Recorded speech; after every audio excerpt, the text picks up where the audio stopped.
Imaginad que durante más de una década os persiguen, atacan, expulsan de vuestros hogares, expropian los bienes y matan a vuestros seres queridos. Pero un día las tornas cambian, tenéis la autoridad y el destino de vuestros enemigos a vuestra merced. ¿Qué haríais? El día de la conquista de Meca era ese día, una prueba de fuego que volvió a evidenciar que es un verdadero profeta de Dios. No buscaba venganza, riqueza ni poder, sino que entró a Meca con la cabeza agachada, con humildad y agradecimiento a Allah subhanahu wa ta'ala. Perdonó a todos y garantizó su protección. Si conquistó algo fueron los corazones de la gente, que vieron esta indulgencia como una clara señal más para rendirse ante la evidencia. Sin embargo, no todos estaban dispuestos a aceptar la nueva realidad ni tolerar este giro de los acontecimientos. Los musulmanes no tuvieron un respiro. Un grandísimo ejército se preparaba en Taif. ¿Quiénes eran? Bienvenidos a la cuarta y última temporada de la vida de Mohammed. Bienvenidos a Canal Fasila.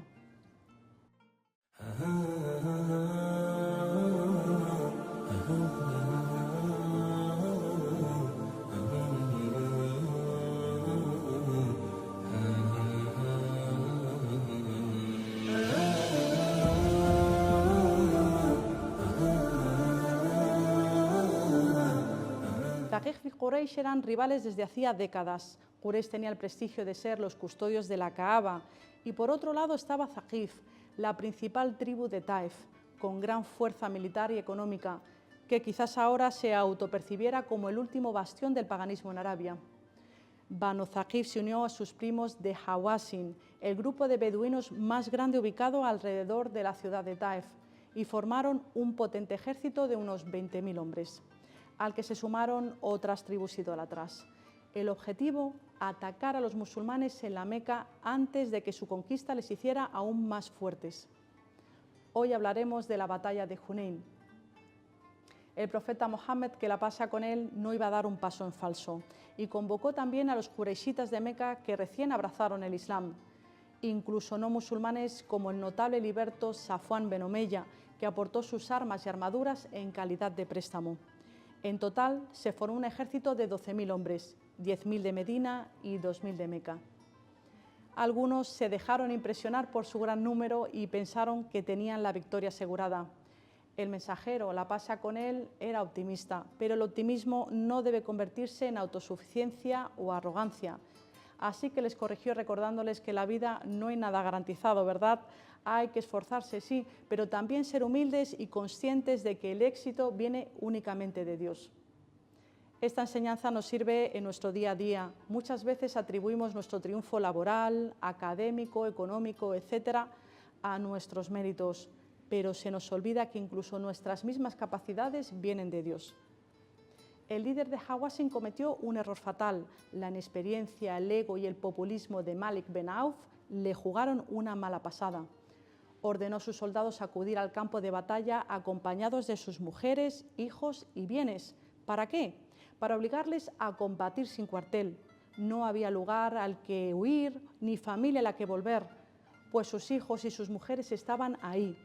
Una derrota implicaría perderlo absolutamente todo. En ese momento habló la voz de la experiencia. Un veterano notable y guerrero de Hawazin llamado Durayd ben As-Somma, que era muy mayor, puso el grito en el cielo. ¿Cómo podría exponerles a semejante peligro? Así que le pidió que regresara a las familias a sus casas. Pero el jefe de Hawazin le llamó senil e incluso amenazó con suicidarse si no le obedecían, y la gente finalmente cedió. De camino a Hunain, el ejército musulmán pasó por Dat an-Nawat, que era un impresionante árbol en el que Quraysh solía sacrificar a sus animales como ofrendas y del que colgaban sus armas buscando bendición. Uno de los recién conversos, por ignorancia, le pidió al mensajero de Dios, la paz sobre él, que les hiciera un árbol parecido. El profeta Mohammed, que la paz sea con él, era un maestro tratando a las personas. Cuidaba mucho cómo se dirigía a la gente y tenía mucha paciencia. Si hacían algo incorrecto, no criticaba a la persona, sino que educaba respecto al acto en sí. Más cuando se trataba de algo que contradijera el monoteísmo, como es depositar nuestra confianza en otro que Dios. El Islam no cambia nuestras vidas de la noche a la mañana, sino que es un proceso gradual y no necesariamente lineal. Y en la transformación es imprescindible la educación espiritual y un acompañamiento correctos. Hawazin y sus aliados llegaron antes al valle de Junein y diseñaron una estrategia que lo convirtió en una auténtica trampa.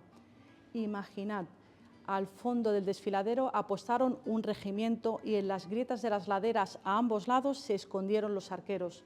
Cuando el ejército musulmán fue entrando al valle, los idólatras les atrajeron hasta el fondo y comenzó la emboscada. Hawazin lanzó su ataque sorpresa con lluvias de flechas que era imposible ver de dónde provenían. Estalló un auténtico caos y muchos soldados musulmanes huyeron. En ese momento hubo una mujer que destacó, Sulaym, que Dios esté complacido con ella. Una de las más famosas compañeras vio la escena. La vida del profeta, la paz sea con él, que además era su pariente, corría grave peligro. A pesar de estar embarazada, no se lo pensó dos veces. Subió a su montura y salió corriendo con lo único que tenía, que era una pequeña daga. El mensajero, la paz sea con él, no animaba ni exigía combatir en el frente, pero cuando se dieron casos como este, no solo no lo desaprobó, sino que reconoció su valor y su coraje. El enviado, la paz sobre él, rápidamente recuperó la iniciativa. Sobre su mula avanzó corriendo hacia las filas enemigas, con Al-Abbas frenando al animal que lo tenía agarrado de las riendas, al mismo tiempo que llamaba a sus hombres. ¿A dónde vais, gente? Venid, soy el mensajero de Allah. Soy Mohammed, el hijo de Abdullah. Como su tío Al-Abbas, Dios esté complacido con él, tenía una voz muy potente, le pidió que llamara por su nombre a cada batallón, uno a uno. Todos los sahaba fueron respondiendo, Labbaik, Labbaik, aquí estamos, y se reagruparon para volver a la arena. En ese momento tan crítico, el enviado, la paz sobre él, tuvo la sabiduría de llamarles de manera individual y apelar tanto a su figura como profeta, como a la lealtad tribal. Los musulmanes que justo acababan de abrazar el Islam no tenían la solidez de fe como los primeros compañeros, pero al fin y al cabo él era de los suyos y nieto de su líder más querido y respetado, Abdul Muttalib. El mensajero, la paz sea con él, lanzó un puñado de tierra que milagrosamente llegó a los ojos de Hawazin. Los musulmanes contraatacaron y Dios Altísimo mandó ángeles para ayudarles. Los idólatras probaron la derrota y salieron corriendo. El enviado, paz sobre él, prohibía totalmente causar daño a cualquier persona que no fuera combatiente. No se podía atacar a las mujeres, niños, ancianos o sirvientes, así como a los adultos no combatientes, como podrían ser los monjes o simplemente indefensos. Diferenciaba entre ejército y población civil. Cuando terminó la batalla, reunió a los cautivos, les atendió, alimentó, refugió del sol e incluso les compró ropa nueva a quienes lo necesitaran. Todo esto era algo novedoso, aunque vemos que hoy en día, en pleno siglo XXI, tampoco está siendo respetado. Solo hay que ver el genocidio de Gaza, en el que miles de niños, incluso bebés, mujeres, ancianos, están siendo masacrados impunemente.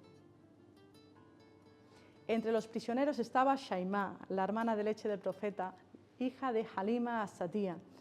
Pero ¿cómo podría estar seguro de que era ella si llevaban quizás más de 50 años sin verse? Shaima le respondió que aún tenía la marca en la espalda de cuando él la mordió jugando siendo un niño. El mensajero echó a reír. Solo podía ser ella. Entonces la liberó y le dio la opción de quedarse con él o volver con su gente. En ambos casos lo haría honrada y respetada. Ella decidió regresar con su tribu y lo hizo con regalos de su hermano, que la paz y las bendiciones de Dios sean con él. Antes de proseguir, nos gustaría llamar la atención sobre la fragilidad que sufren nuestros vínculos familiares en nuestra época actual. Los hermanos de sangre ya no son lo que eran, lo cual es cruel y sintomático de la fragilidad de los vínculos familiares de hoy. Ya pocos hombres se sacrifican por sus hermanas, ni mucho menos las consideran parte de su responsabilidad. Y si sucede esto con los padres, ¿qué podemos decir de los hermanos? Los politeístas huyeron en distintas direcciones y gran parte se refugiaron en los fuertes de Taif.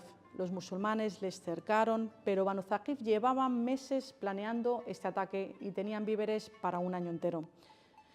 La gente de Taif no se lo puso fácil, se defendieron con uñas y dientes y tras 2 semanas de asedio los musulmanes desistieron. Consciente de la derrota estratégica de Thaqif, pues eran los últimos idólatras de la península, cuando el resto de árabes o ya se declaraba musulmán o se estaba rindiendo la autoridad del Estado de Medina. Por tanto, tarde o temprano iba a caer como fruta madura. El profeta Mohammed, que la pase con él, ordenó levantar el cerco y regresar a Medina. Como sucedió algunas veces antes, algunos hombres muy animados protestaron la decisión, argumentando que podían someter a Thaqif. El profeta les dio 24 horas para lograrlo y en ese día hicieron todo lo posible para lograr su objetivo, pero fracasaron estrepitosamente. Cuando fueron a informar de su incapacidad, el profeta, la paz sea con él, rió. Hay cosas que por mucho que intentemos no están escritas para nosotros, o bien no en ese momento o de la manera que queremos, o quizás no era algo positivo para nosotros y Allah lo sustituye por algo mejor. No lograron la rendición de Taif y esto demuestra que el éxito o el fracaso no significa necesariamente la complacencia de Dios o su enfado. Ambas son pruebas. La victoria prueba nuestra gratitud o arrogancia y la derrota nuestra paciencia y fe. Las dificultades pueden ser de 3 tipos: un castigo, purificación de nuestros pecados o bien una herramienta para elevarnos en estatus ante Dios. Y en todos los casos, si lo acogemos con aceptación y resiliencia, son vías que nos acercan a nuestro Creador. Los musulmanes pidieron al enviado, la paz sea con él, que suplicara contra Banu Thaqif. No solo habían matado a muchos de sus compañeros, sino que antes de la emigración, ¿os acordáis que echaron a pedradas al mensajero, la paz sea con él, de Taif? En aquel momento de humillación había levantado las manos pidiendo a favor de ellos, no en contra, y ese día volvió a hacer lo mismo. Dijo: oh Allah, guía a Thaqif y únelos a nosotros como musulmanes. Hoy en día podemos ver cómo este dua fue respondido. La mala decisión del líder de Hawazin de llevar a las familias y los bienes al campo de batalla se tradujo en los mayores botines de la historia de la Sira. Miles de camellos y cabras, plata, joyas, etc. El enviado, la paz sea con él, les esperó casi un mes para repartirlos. Tenía la esperanza de que Hawazin regresara y aceptara el Islam y entonces se los devolvería. Estaba en su mente cambiar el régimen de guerra de la época, régimen que ya había cambiado sustancialmente con las normas de guerra. Cuando esto ocurría, él no cuestionaba sus razones. Incluso si algunos abrazaban la fe por otros motivos, la inmensa mayoría terminaba amando sinceramente el Islam. El gran sabio, el imán Malik, dijo: mucha gente en ese tiempo entraba al Islam por su apego a este mundo, pero luego con el tiempo el Islam se volvía más amado para ellos que este mundo entero. Los botines son de varios tipos. Además de la parte correspondiente a cada soldado, el mensajero podría repartir según su criterio los botines que habían quedado en el campo y decidió beneficiar con auténticas fortunas a los nuevos musulmanes, especialmente a ciertos líderes de Quraysh como Abu Sufyan y Safwan ben Omeya, y los jefes de Banu Tamim y de Banu Ghatafán. Ahora veremos el porqué. Los acogedores de Medina no recibieron de este plus y algunos jóvenes se molestaron. Las murmuraciones llegaron a oídos del profeta, que la paz sea con él. Sa'd ben Ubada, Dios esté complacido con él, le informó y él preguntó si estaba de acuerdo con ellos, a lo que contestó tímidamente: oh mensajero de Allah, yo soy uno más de mi gente. Esto mostraba la libertad de los sahaba para manifestar sus opiniones e incluso desacuerdos. Entonces el enviado, que la paz y las bendiciones de Dios sean con él, convocó una reunión privada con los Ansar. Cuando el mensajero se reunía con alguien porque le había llegado una información, siempre la corroboraba con el protagonista y, si era cierta, trataba de ponerse en sus zapatos. Les preguntó: gente de los Ansar, me llegaron unas palabras que habéis dicho y que dicen que os sentís agraviados. ¿Acaso no fui a vosotros cuando estabais extraviados y gracias a mí Dios os ha guiado? ¿Acaso no fui a vosotros cuando erais pobres y gracias a mí Dios os ha enriquecido? ¿Acaso no erais enemigos unos de otros y gracias a mí Dios ha conciliado vuestros corazones? Dijeron: desde luego el favor de Dios y de su mensajero es mucho mayor y mejor. Les dijo: ¿por qué no me replicáis? Dijeron: ¿cómo podemos replicarte, honorable mensajero de Dios? En verdad, los favores y las bendiciones de Dios y su mensajero son infinitamente mayores. Dijo: si quisierais podréis decir con toda la razón: te creímos cuando los demás te desmintieron, te apoyamos cuando los otros te abandonaron, te acogimos cuando los otros te expulsaron y te financiamos cuando no tenías nada. ¿Os ha disgustado una cosa que hice? ¿Ansiáis unos bienes materiales que he dado a unas personas a quienes cuyos corazones quiero inclinar hacia el Islam para que se conviertan, mientras que a vosotros os he confiado a vuestra fe en el Islam? Gente de Ansar, ¿no os complace que la gente se vaya con ganados y camellos y regresad vosotros a vuestros hogares con el mensajero de Dios? Juro por aquel que tiene el alma de Mohammed en su mano, que vosotros regresáis con lo que es mejor de lo que los otros se llevan. Sepáis que si no fuera por la emigración, sería uno de los Ansar. Sepáis que si toda la gente siguiera un camino o un valle, y los Ansar siguieran otro camino o un valle, yo seguiría el camino y el valle de los Ansar. Los Ansar son los más próximos y apegados a mí. Luego vienen los demás. Oh Dios, ten misericordia de los Ansar, de los hijos de los Ansar y de los hijos de los hijos de los Ansar. Los presentes se emocionaron y lloraron hasta mojar sus barbas. Reaccionaron y dijeron: estamos complacidos con el mensajero de Dios como nuestra parte y nuestra suerte. Tras ello el mensajero de Dios, que la paz y las bendiciones sean con él, se marchó y los hombres se dispersaron. En otra versión del hadiz además les dijo: después de mí sufriréis algo de discriminación, preferencia de otros sobre ellos. Sed pacientes hasta uniros a mí en el pantano del paraíso. Beneficiar a ciertos grupos causó el efecto deseado. Uno de esos líderes tribales dijo a su pueblo: oh mi gente, abrazad el Islam, porque Mohammed da libremente y no teme a la pobreza. El profeta, que la paz sea con él, no se quedó ni un dirham para él, y ellos lo vieron como una prueba más de su veracidad. El sahabi Hakim ibn Hisham, Dios esté complacido con él, también recibió mucha riqueza, pero él pidió más. Y el profeta, la paz sea con él, le dio hasta que a la tercera vez le dijo: oh Hakim, este dinero es dulce y delicioso.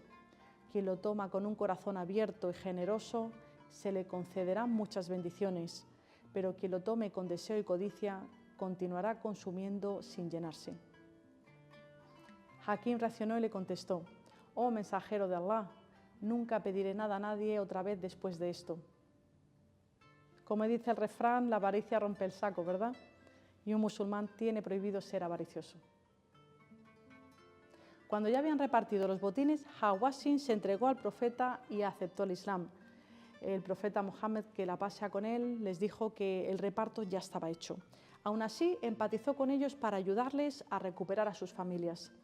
Les aconsejó que confiaran en la generosidad de los musulmanes y que tras el rezo se dirigieran a ellos, declararan su Islam y pidieran su devolución. El primero que dio ejemplo fue el mismo enviado, que la paz sea con él, regresando a los cautivos de su clan sin pedir ninguna compensación a cambio. El mensajero de Dios quiso tender la mano a Malik, el joven líder de Hawazin. Le mandó un mensaje de que si venía como musulmán le devolvería a su familia, sus bienes y le daría 100 camellos. Malik aceptó. Estaba dándole a su enemigo la opción de volver a empezar. Además, le dio su total confianza restituyéndole al mando de su gente. Subhanallah, en menos de un mes pasó de ser su enemigo a ser su aliado. Malik, que Dios esté complacido con él, correspondió los años siguientes demostrando su sinceridad. Algunos hombres no quisieron renunciar a su derecho al botín. El mensajero de Dios, que la paz sea con él, les dijo que quien renunciara a su derecho le restituiría en la siguiente ocasión. Así que todo el mundo acabó renunciando a su parte. Antes de regresar a casa, volvieron a Meca e hicieron la Umra. A pesar de todos los obstáculos, no apartaban el foco en la adoración. Hoy en día muchas veces nos excusamos en que es difícil practicar nuestra religión, Pero si repasamos la historia de los primeros musulmanes, llegaremos a la conclusión de que ellos sí que realmente lo tuvieron complicado. El profeta Mohammed, la paz sea con él, volvió con los Ansar a Medina como había prometido y lo cumplió hasta su muerte. Nos vemos la próxima semana, inshallah. Esperamos vuestros comentarios. Assalamu alaikum.